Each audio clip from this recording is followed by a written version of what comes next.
It is Wednesday, my dude, and you know what that means. That's right, it is time once again to revisit Velocity Lake, the park that I am building in Planet Coaster and uploading to YouTube in a series that I'm calling Velocity Lake. What a great intro. Once again, we are picking up basically exactly where we left off last episode, as is generally the way with with these videos. We're going to be finishing off the shopping plaza that we started last time. So as you can see, it's a bit rough around the edges. There's no seating either, which is now being addressed on screen before your eyeballs. You can also see in the background of this shot the pathway up to the flat rides, and indeed the flat rides. I think I was about to say footprint and then decided to say flat rides and instead said fat rides, or at least begun saying fat rides in the background. They don't have fencing around them either. All needs to change. We've got to think about safety for park. So that's what we're going to be doing in this episode. And we're also going to be doing some lighting, which you may be able to see me installing here. We'll be doing that kind of throughout the episode, the lighting. But yeah, that's a little summary of what we're going to be doing in this video. And yeah, I'm just going to let it play in complete silence now for the rest of the episode. Actually, no, because that would be an upgrade. So we're not going to make that joke. Instead, we're going to talk about something very close to my heart. My left lung. It's a great I don't know. I really should plan. I really should stop just saying things and then not planning a follow-up to them. I don't know. Maybe I'll do that one day. The problem is, I've kind of exhausted everything I had to say about this area of the park last episode, and now we're just showing footage of basically the same thing. It's like, what do I talk about this time? I guess you can see me here. I'm filling in the holes in the pathway, which I kind of addressed I'll be doing last episode, but now you can see me actually doing that. So I love these planters. I believe they're from the vintage pack. I don't think they're part of the stock game. I'm pretty sure they came in a pack, and I'm pretty sure it's the vintage pack. Obviously, don't buy the vintage pack based solely on this claim. Do go and check that out. I mean, people always ask me, what is the best DLC for Planet Coaster? And the honest answer is there isn't one, because every DLC has like one or two pieces that make the game so much better. Like the Adventure Pack is great because of the temple pieces. I don't care about anything else the pack came with. And same with the Vintage Pack. I don't really care much. Actually, to be fair, actually, the Vintage Pack does have some good flat rides. But the main thing of the Vintage Pack is these planters. And there's just other things like, oh, the Ghostbusters Pack was really, really good because of the building parts it comes with. Little things like that. I mean, the Ghostbusters pack really was a big surprise. I thought it was going to be just some pointless thing that adds adds a Ecto 1. I was going to say it's a bit like the Back to the Future pack, which basically just added a DeLorean to the scenery tab. I think it added a go-kart skin as well. I know for a fact the Knight Rider pack did, and that's it. I don't think the Back to the Future pack added anything else. I assumed the Ghostbusters pack would have been like that, but it wasn't. It was a really good piece of DLC, so I liked that a lot.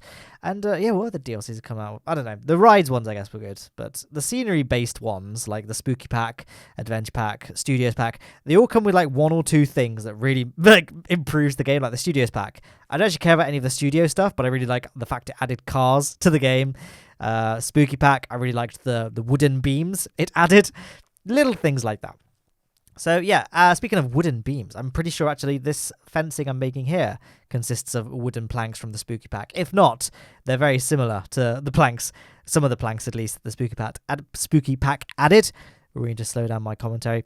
This fencing style, I believe I first saw it on Mike Sheets' channel or Masked Bandit's channel, but then I saw the other one, whichever one it wasn't. The other one then used it in their park as well, and I've kind of seen this fencing style emulated in other people's parks, especially on things like the Bro Nation Discord server and on the subreddit as well.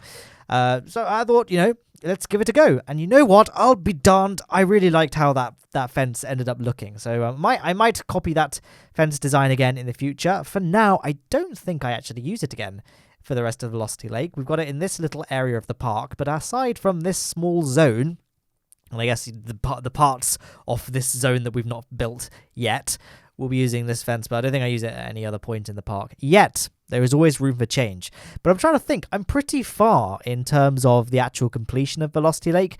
This week and last week, I've been working very hard on finishing the B&M Hyper, and it is now finished. I want to still fence off the actual track itself and add all the forest around it and things like that, but the actual station, transfer track, queue area, scenery, general theming of the ride, custom supports, they are all done, and the track layout I think is done as well, unless I decide to make some last minute adjustments to it. I'm pretty sure it is done.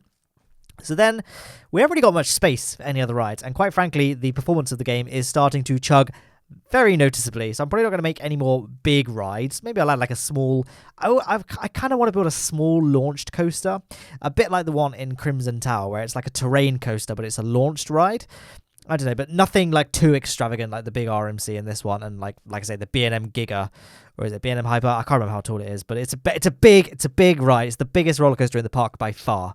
I believe the RMC just edges it in terms of the in-game excitement rating, but I think it's like this one is 8.06 and the B&M Giga is 8.05. There's not a lot in it. I'm assuming the Giga will increase its excitement stat once I add trees and stuff near the tracks. Who knows?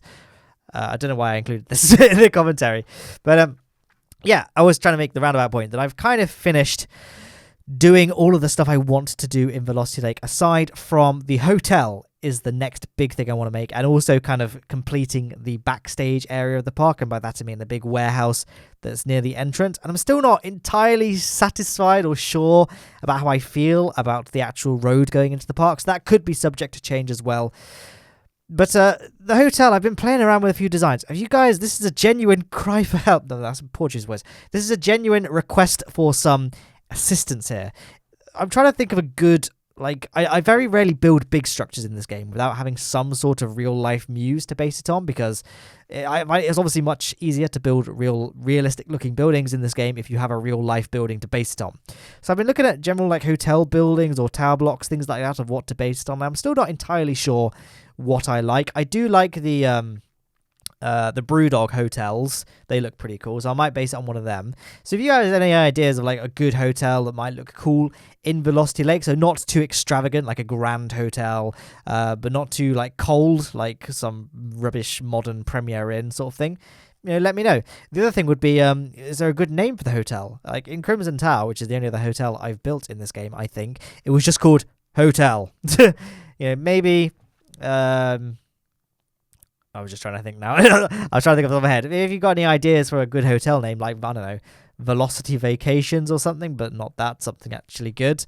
Oh, maybe some alliteration. What about Hotel Heartline? Hotel Heartline. That's a good one, actually. But if you guys have any suggestions of something better, like I say, do feel free to leave them down below. I do always try and make a point of reading all the comments on my Planet Coaster videos, because, you know, I get less comments than I do on Kerbal Space Program videos, so I get more of a chance to see them all. Like the problem with Kerbal Space Program videos, I've said this before, I get a lot more comments, so it is usually pretty much impossible for me to see every single comment that's left. Planet Coaster, you got a much better shot, provided, you know, you make the comment within the first week of upload. I ain't going to be reading the comments of episode 32 right now. So that's just a little, so I will see it. If I don't reply to it or love it or, you know, like heart it or whatever, I will almost certainly have read it if you leave a comment down below. You can see me building a little... I'm going to talk about the footage for a bit, actually. Why not? I'm building a little backstage area of the shops here, so I decided to make a little overhang using, again, the pavement pieces from the scenery tab. Some people ask me why they don't have these pavement parts in the game, even though they got all the DLC and stuff, and it's in the scenery tab. Like, it does seem that there's an odd... Like, some things that I would consider scenery are in the buildings tab, and some things that I would consider more structural, like, you know, these fences I'm placing here, you'd think there'd be more at place in the building tab. It does seem at times, like for the most part, it's pretty good, but at times there are certain pieces where it does feel a little bit arbitrary as to what's in the scenery tab and what's in the building tab, and why there are even two distinct tabs to begin with. Not sure. I feel like, I don't know how I would do it, but maybe amalgamating the two tabs and having rather than having two tabs that kind of do the same thing but not quite. I don't know. Maybe I should think about this more carefully before I start going off on a tangent about it. But speaking of placing scenery, I'm going to place some bins back here because, you know, always a good thing to have backstage. There they are, the blue Planet Coaster bins. I wish they were recolorable, those things. Same goes for that big clunky blue not stock door, like themeless door, like just generic looking door, but it's bright blue and it's not colorable, and it seems like such an obvious piece that should be recolorable. Like, I kind of get things like wooden fences or wooden beams that they're not meant to be painted, so it would make sense that you can't recolor them from, you know, the normal brown color of the wood. But things like those blue bins, for example, and this is what I'm talking about, this big blue door here, I don't really understand why it's not colorable and these windows, actually, the frame of these windows, it'd be great if we could recolor those. I don't know. Say, Olivia, I guess you can't have everything, can you? But it's always one of those things that I've never really been quite sure as to why. Because clearly, there's nothing to do with the game's engine or innate coding that would prevent that, because there are other parts that can very easily be recolored. So it remains a mystery to me. At least now with the Ghostbusters pack, we have other generic-looking doors that aren't really, really blocky and cumbersome, for one. And actually, that's it. They are not very blocky and cumbersome. I'm not sure if you can recolor them, but I don't really mind at that point because they're so kind of subtle and they're a much more realistic color. They're just a dark brown, I think, the generic doors from the Ghostbusters pack. So I'm happy. I don't really mind not being able to recolor those. But the big blue bulky one, it has always baffled me a little bit as to why we can't change the color of that one. So, Frontier, I know you watched this series. Actually, no, I know that you do. I think at least Frontier are aware of this park. I know that because now they send me things like the DLCs and stuff and like codes for Planet Zoo, which I never actually played. Actually, no, that's a lie. I did play Planet Zoo in the beta, and I acknowledged it was a very good game. I actually really enjoyed it, but I don't think I'd be able to spend enough time. I wouldn't be able to motivate myself, I should say, to invest enough time to get to an adequate skill level to make YouTube videos of it. Like, I don't really describe myself as good at Planet Coaster. Like, I like to think I'm somewhat okay at Planet Coaster, but there are certainly people who are a lot better at it than I am.